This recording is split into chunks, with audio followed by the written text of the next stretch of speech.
Welcome to Empire Total War video 11. We're looking over now into the Caribbean to see what we can do with regard to getting our troops into a position that they can take on the next pirate island.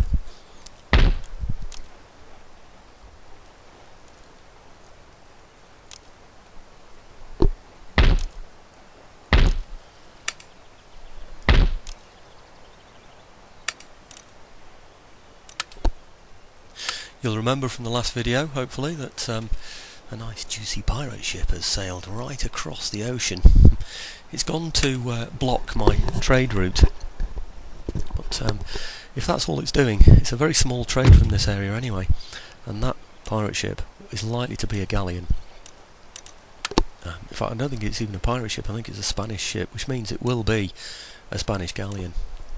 It's worth a lot of money to me, a lot more than perhaps 3 turns of trade from this area. Dilemma now is what I do with the ships. Do I use the ships for my men and move them to the next pirate island? Do I attack his galleon ship? What do I do?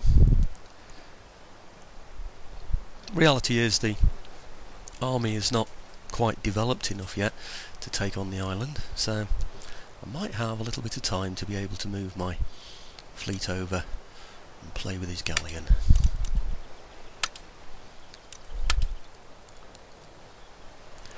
Remember I said it's good when you're going in against the galleon to keep your sloop available so you can chase it down when it routs.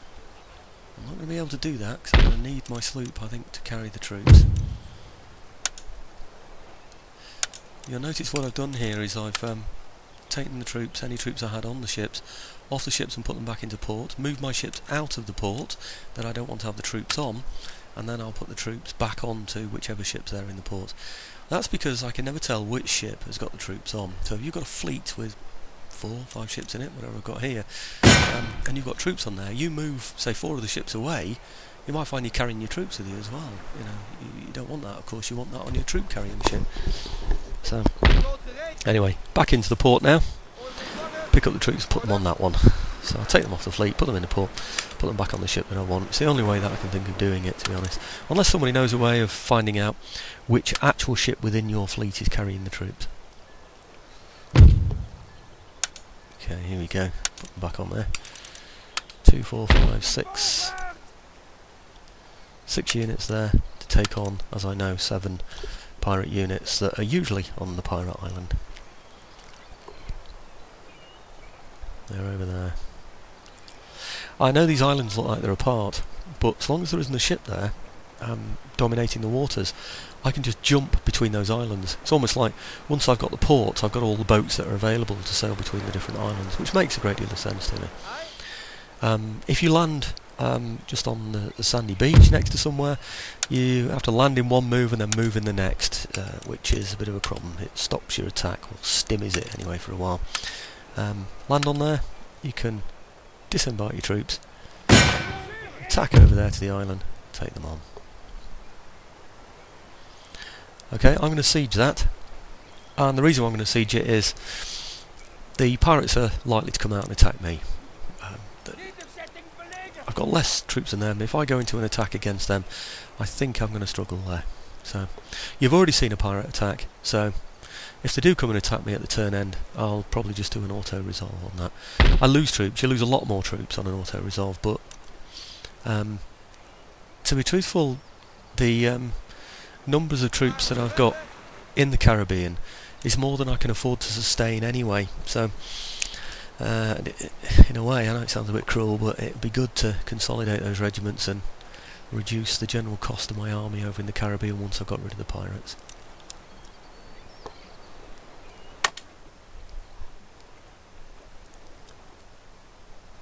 What I won't do, like I said to you before, is I will not auto-resolve the sea battle. If you auto-resolve this sea battle, believe you me, I've tried it with things like this, you'll lose. You'll end up with 1 ship left of your fleet if you're lucky, and that'll be very badly damaged. It will cost you a lot of money to repair it, there's no doubt about it. If you remember in my earlier sea battle, I won, took some decent prize money, and also took one of his ships. That's one of the ships that I'll be using now in order to take on this this galleon. the sloop I've left behind. Now, the reason why I'm doing that is, if you remember, I said that when the ships surrender, one of them will rout, and you can chase that one down with your sloop.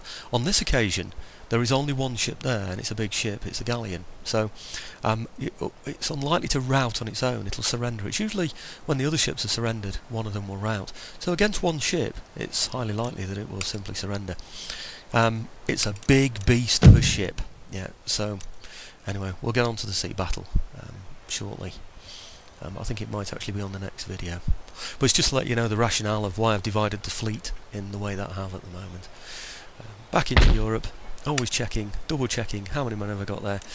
2, 4, 5 infantry units with that pike unit there at the back, still being able to support. It's not bad. Recruiting in Flanders there. Can't really spare anybody else. It would seem as though I can, but I really can't. After only a few turns into this, nations can muster as many as 20 units to come and attack any one of these areas. So I really am doing this on a shoestring, as it already is. I spend a lot of money on my fleet, I know I do. Others could say you could get away with a lesser fleet. But my fleets make money, and I'm sure the captains of the ships would have been saying at the time, hang on, if you invest in your fleet, we'll make the money back for you in prize money. And I believe they do. I really do believe they do. Not only that, they command the English Channel, which means that I can get plenty of income from my trade ships as well. A favourite technique of the French is, while the British are off in the Americas with their main fleets, is to blockade their port. Once they do that, I lose the trade from the British, and that is a massive part of my income. And sometimes I can be living on an income of, say, 400-500 or say 1500. The trade from Britain can be around about 1700. In other words, it can break you or bankrupt you. So it's important really as well to make sure that nobody dallies with the British ports as well.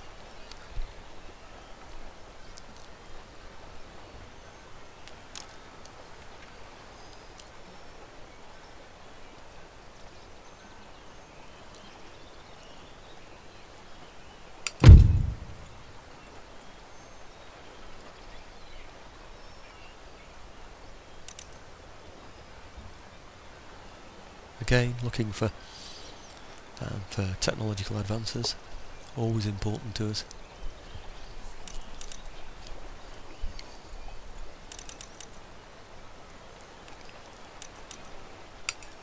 Just looking to see how far away I am from getting my naval advancement there. The naval technological advance that I go for, always first. You can argue it's not the wisest, but it's for rapid firing of the guns. Well, it's 5% increase in the guns. I keep myself a list, by the way, of all the things that I need to do before I end a turn. And one of those things is to check the ministers, see if I can get a better one. So check technology, check the ministers, etc. It's on a, like I said, it's on a list next to the PC. I always go through it just to make sure that I don't forget anything like that. So it's ministers, diplomacy, recruitment, tech advance, red region check. I always do that as well. I'm not sure you'll see that all the time in the game. I might just remove it. But what I do is I just click on the regions on the lists on the bottom right there and have a check, see which ones of those are red, and then I play around with the taxation rates. Okay, going through the moves. British, French. I'll kick out all the others. Just end with the pirates. Don't forget I'm sieging. It's highly likely that the pirates are going to attack me on this occasion. There you go, pirate attack. This is going to be, I think I auto-resolve this one, to be honest.